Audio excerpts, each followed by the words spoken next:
On a frigid winter night, I was jolted awake by a call from my mother-in-law. "Bring the wood for the fireplace to my room," she commanded. In this blizzard, I questioned silently, having just finished my bath. But Nancy persisted. "It's unreasonable for someone my age to venture outside in such a storm. As a daughter-in-law, you should act without needing instructions. How thoughtless of you." She continued to gripe on the phone, and while I had plenty of rebuttals, arguing seemed futile. After tucking my son into bed, I braved the snowy night and made my way to the storage shed alone. "It's freezing out here, and I can't find the wood. Is it not in here?" Just as doubt crept in, the shed was plunged into darkness. Startled, I rushed to the exit, only to find the door locked from the outside. Stuck. No way. Locked in. Did Nancy set this up? I felt a wave of despair, unable to predict what would happen next. My name is Mary, a 22-year-old housewife committed to caring for my family. I live with my husband Ken and our almost 2-year-old son Jason. I lost my father to a traffic accident when I was young, leaving my mother to support our family on her own. Working at a construction company, she single-handedly provided for my sisters Meg and me. Despite the hardships, she never complained and always wore a smile. She truly was an extraordinary person. Inspired by my mother's strength, I resolved to start working immediately after middle school, even though teachers and friends encouraged me to pursue high school for a brighter future. My determination wavered during the final summer of middle school when my mother expressed her wish for me to continue my education. When she learned that I planned to skip high school, she cried, blaming herself. Seeing her cry for the second time since my father's funeral broke my heart. I couldn't bear to add to her sorrow, so I decided to attend high school after all. Despite this, I took on a part-time job during high school to help support my mother. That's when I met Ken, 4 years older than me and a college student. He worked at the same convenience store where I had a part-time job. Among the part-timers, he was a dependable senior.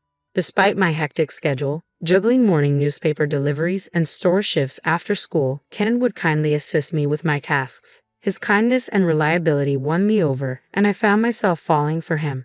After he graduated and was preparing to leave the job, I confessed my feelings, and we started dating. Once I graduated from high school, I began working at a supermarket. A year later, I discovered I was pregnant. When we informed our parents, Ken's family opposed our marriage, arguing we were too young. However, with my mother's heartfelt persuasion and Ken's persistent pleas, they grudgingly accepted our decision. At 20, we managed to have our wedding. Although Ken had siblings, his parents, especially attached to their eldest son, were hesitant to accept me, given that I was raised by a single mother. Their strong attachment to Ken seemed unusual to others. When our marriage was finalized, she confronted me angrily, saying, "Did you think having a child first would secure your place with my son? That's manipulative. I have no intention of accepting you into the family." Her words only deepened my anxiety about married life. Our new home was built right next to my in-laws. After we got married, Ken's parents bought the vacant lot next door for us. I repeatedly suggested to Ken that we reconsider living so close to his parents, but he brushed off my concerns, saying, "They can help with our child. It's not a problem." After the wedding, it became clear that Ken was heavily reliant on his mother, a classic mama's boy. He remained indifferent even when his mother spoke harshly to me. When I was ill during my pregnancy and needed rest, Nancy criticized me, saying my son works hard, and you're just lying around all day, neglecting the housework. What do you plan to do about it? Frustrated, I confronted Ken, asking him to explain to Nancy that my doctor had advised me to rest. However, Ken sided with his mother, saying, "Are you implying my mother is wrong? She's right. You're just resting and not taking care of the housework." His response was a blow to my spirits. I had relied on him during our part-time jobs, but now I was growing increasingly concerned about our future. My anxiety only intensified. Then, on a day marked by a rare heavy snowfall, Ken was out late for a meeting. While I was settling Jason into bed, Nancy called, "What are you doing, Mary?" Even though I told her I was in the middle of putting Jason to bed, she insisted that I fetch wood from the storage shed for her room, as she had run out due to the cold. In this blizzard, I hesitated, especially since I had already bathed, but she pressed on. An old woman like me shouldn't have to brave such a snowy night. As a daughter-in-law, you should anticipate my needs without being told. How thoughtless of you. Although I had several objections, I didn't want to escalate the situation. Considering how difficult it must be to be without heat in this cold, I decided to go ahead with her request. After putting Jason to bed, I ventured to the shed situated between our house and my in-laws. Amidst the snowy landscape, I unlocked the door with trembling hands, turned on the light, and stepped inside. As I searched the area Nancy had pointed out, I found no wood. Is there really any wood here? I muttered to myself, reaching for my phone. Suddenly, everything went dark. What?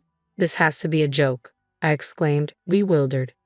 I rushed to the exit, only to find it locked from the outside and immovable. No way, I'm locked in. Did Nancy set this up? I muttered to myself, feeling a sinking sense of dread. While I have faced harassment before, I never expected her to go this far. Outside, a rare snowstorm raged, and inside the shed, the cold was bone-chilling and potentially dangerous. I was also anxious about Jason being home alone. I tried calling Ken. Hello. His voice was slurred, clearly indicating he was intoxicated. Help, I'm locked in the shed, I pleaded, but Ken remained unmoved, scolding me. You must have been careless to lock yourself in. Just calm down, he said, shifting the blame onto me. His response only fueled my frustration, and I ended the call, snapping, Fine, I won't rely on you. Whatever happens, I don't care. Realizing I had been wrong to depend on him, I resolved to find a way out on my own. As my eyes adjusted to the darkness, I noticed a small window at the back of the shed. I hurried over, only to find it barred and escape impossible. I can't get out of here, I muttered in defeat, returning to the door. It was the only entrance and it wouldn't budge. Even in this desperate situation, I continued to search for a way to escape, knowing that my chances were growing slimmer. Shivering and exhausted, I pulled out my phone to call the police. As I fumbled with the screen, I heard voices outside. It must be the neighbors, I whispered to myself and called out, Help! After shouting several times, the elderly couple next door finally responded. Are you okay? They shouted from outside the shed. I'm locked in and can't get out. Please help, I cried, on the verge of tears. They quickly unlocked the door, and upon seeing my tearful state, they realized something was seriously wrong. They offered, Why don't you come stay with us for the night? Grateful for their kindness, I decided to take Jason and spend the night in the warmth and safety of their home. The elderly couple revealed that my in-laws had a reputation in the neighborhood for mistreating their daughters-in-law, and that my sister-in-law had also been locked in and had a heated argument with them.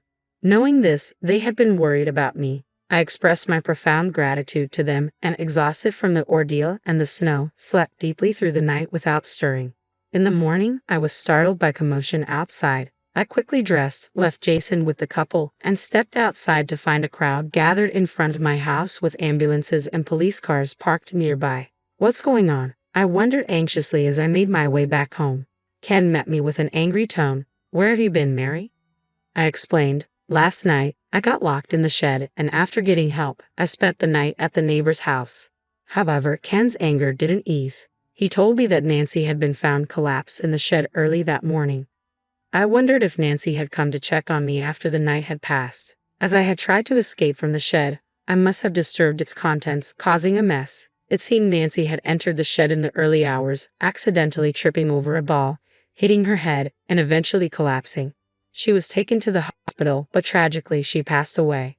Ken and my father-in-law blamed me, saying, This is your fault, despite my protests that I had been locked in the shed. They refused to listen. Realizing that arguing was pointless, I decided to divorce Ken and leave the house with Jason. My brother-in-law Jack said, I will choose a different path for my father and brother. If Mary leaves, I will cut ties with the family as well. My father-in-law and Ken were enraged, insisting that I shouldn't divorce or sever ties so abruptly. Despite Ken's adamant refusal to end our marriage, my decision was resolute. It's tragic that Nancy died, but I can't overlook what she did to me. I have proof that I was locked in the shed. If necessary, I'll submit the video to the police, I said, holding up my phone. Ken attempted to undermine the evidence by destroying the phone, but he never acknowledged his mother's actions. I was shocked by his inability to understand. I should let you know, I continued, that my sister Meg recently married a lawyer. The video from the shed can be used as evidence of emotional distress, and I plan to seek compensation. We will proceed with the divorce on that basis. Ken's demeanor shifted abruptly. Wait, Jack is a lawyer? Compensation? You must be joking. Not at all. What my mother did was inexcusable, and her death wasn't an accident. I'm sorry for everything, but we need to move forward with the divorce, I replied. After some negotiation with my mother and Jack advocating on our behalf, they managed to convince Ken and my father-in-law to agree to the divorce. Just as my mother had pleaded when I married, she now argued on my behalf, and with the lawyer's support and the video evidence, Ken finally relented. He signed the divorce papers reluctantly, and the divorce was finalized. I gained custody of Jason, and we returned to my parents' home. On that snowy day when I was locked in the shed, my only focus was escaping, and I didn't have time to feel afraid. However, as time passed, the memories of that night resurfaced, causing me to panic and cry. With support from Meg and Jack, I decided to pursue damages from Ken and my father-in-law. The video of my confinement, along with testimony from the neighbors, substantiated my claim, and the lawsuit was recognized. Initially, Ken and my father-in-law were adamant about retaining custody of Jason, but when I argued, if the neighbors hadn't rescued me, who knows what might have happened. Jason could have lost his mother. I can't allow someone who would harm a child's well-being to raise him. They were left speechless. After that, they ceased discussing Jason. All subsequent negotiations were handled through Jack. After I left, news of my in-laws' reputation for mistreating their daughters-in-law spread, and Ken and my father-in-law were increasingly viewed with disdain by the neighbors. Additionally, when Ken's boss discovered the mistreatment and learned that Ken had chosen to attend a drinking party rather than rescue me during the heavy snow, he was enraged. Ken was demoted, and his professional standing deteriorated.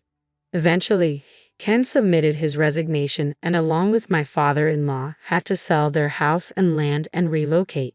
After these events, my brother-in-law and his wife also severed ties with my in-laws. Back at my family home, I asked my mother to reduce her work hours to help care for Jason. She was thrilled to spend more time with her grandson. I started working at Jack's office, and it was a refreshing change to earn a salary after being a housewife for so long. I felt a strong sense of responsibility to persevere, knowing how much my mother had supported us. Later, through Jack, I met a lawyer who is over a decade older than me. He is incredibly kind and gentle. Jason has grown quite fond of him, and we often spend our weekends together. We plan to marry next year and are currently building a new house designed to include office space for his new law firm. The house is also being built as a duplex to accommodate my mother, who raised Meg and me on her own. With deep gratitude for everything she's done, I am enjoying a fulfilling life with my family, cherishing each moment.